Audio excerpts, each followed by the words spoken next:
نانی ماری هەتیم گوناحە حرامە؟ نا بنا حق ناني هتيو بخوي حرامة. إن الذين يأكلون أموال اليتامى ظلما إنما يأكلون في بطونهم نارا.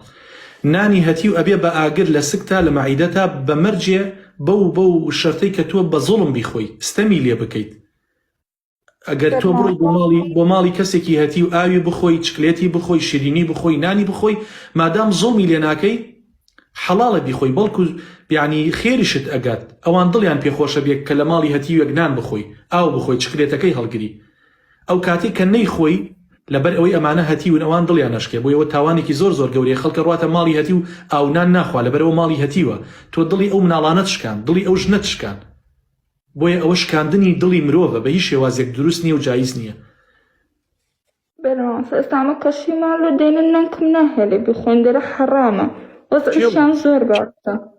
چێ واڵێ؟ نانکەم ننكت نيزانيوە کچەکەم ماڵی هەتیو بە زوڵم بیخۆی حرامە. ماڵی هەتیو ئەگەر تعەدای لێ بکەی حرامە. بەڵام کاتێکە چی بۆ ماڵی نانیشی بخۆ ئاویشی بخۆ دەست بەسەر مناڵەکانیشیان نابیهێنە هیچ تاوانێکی تیانی ئەوە تاوانە لە ماڵەکەی نان نەخۆی ئاو نەخۆی دڵیان بشکێنیت ئەوە تاوانە.